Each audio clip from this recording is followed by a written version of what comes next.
என்னடா வாழ்க்கை இது? எதுக்குத்தான் நம்ம வாழுறோம்? பேசாம செத்து போயிடலாமா? அப்படின்னு தோணுதா? உங்களுக்கான வீடியோ தான் இது. நம்ம எல்லாருமே என்ன நினைச்சுக்கிறோம்னா, நம்ம இந்த லைஃப முடிச்சுக்கிட்டா, இந்த துன்பம் இதோட முடிஞ்சிடும். அவ்வளவுதான். நான் கூட ஒரு யூடியூப் ஸ்க்ரால் பண்றப்போ ஒரு வீடியோ ஒண்ணு பார்த்தேன். ஒரு வயசானவர்கிட்ட ஒருத்தங்க கேக்குறாங்க, சந்தோஷமா இருக்கணும், நிம்மதியா இருக்கணும், அதுக்கு என்ன வழி அப்படின்னோடனே அந்த தாத்தா என்ன பண்ணாரு, செத்து போ அப்படின்னு சொல்லிட்டாரு. சோ செத்து போயிட்டா அதோட எல்லாமே முடிஞ்சிடும். நம்மளோட சஃபரிங்ஸ் எல்லாம் கம்ஸ் டு எண்ட் அப்படின்னு நினைச்சுக்கிறீங்கல்ல. உங்களுக்கு ஒரு கதை சொல்றேன். ஒரு ஊர்ல ஒருத்தன் இருந்தானா. அவனுக்கு தீர்க்க முடியாத அளவுக்கு கடன் பிரச்சனை இருந்துச்சாம். அவனால அந்த கடனை ரீபே பண்ண முடியல. சோ ஒரு கடன் அடைக்கிறதுக்கு இன்னொரு கடன் வாங்கி, இன்னொரு கடன் அடைக்கிறதுக்கு இன்னொரு கடன் வாங்கின்னு இப்படியே கடன்லயே சுத்தி சுத்தி அவ்வளவு கடன் சுமை தாங்காத, நம்ம உயிரோட இருந்ததானே இந்த கடன்காரெல்லாம் நம்மள கடனை கேட்க போறான், இந்த கடனால திருப்பி கட்டணும், பேசாம நம்ம செத்துருவோம் அப்படின்னு முடிவெடுத்து தூக்கு போட்டு செத்து போயிட்டான்.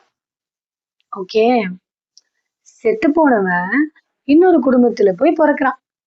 அப்படி பிறந்தவன அந்த பிறந்த குழந்தைய கையில எடுத்து அவங்க அப்பா சொன்னாரா, என் கடனெல்லாம் தீர்க்கறதுக்கு இதோ என் பையன் பிறந்துட்டான் அப்படின்னு சொன்னாராம். This is how karma works. நீங்க அதுல இருந்து எஸ்கேப் ஆகணும்னு நினைச்சாலும் திருப்பியும் நீங்க அதே லூப்ல தான் மாட்டுவீங்க.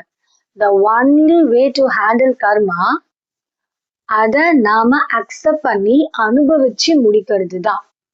Okay, I always say pain is inevitable, but the suffering is a choice. Keep it in mind. வலிக்குதா? ஆமா வலிக்குது. கஷ்டமா இருக்கா? ஆமா கஷ்டமா இருக்கு. அதோட அதை நிறுத்திக்கங்க. அதை திருப்பி திருப்பி நினைச்சு பார்த்து அந்த சஃபரிங்ஸா உங்களோட உடம்புக்கு மனசுக்கு எதுக்குமே கொடுக்காதீங்க. அது வேஸ்ட். ஒரு ஜென் ப்ராப் ஒண்ணு இருக்கு.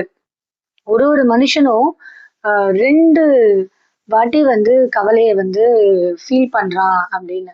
ஒண்ணு அந்த விஷயம் நடக்கும்போது, இன்னொன்னு இப்படி நடந்துருச்சேன்னு அந்த பாஸ்ட் டென்ஸ்ல போய் அதான் நினைக்கும் போது.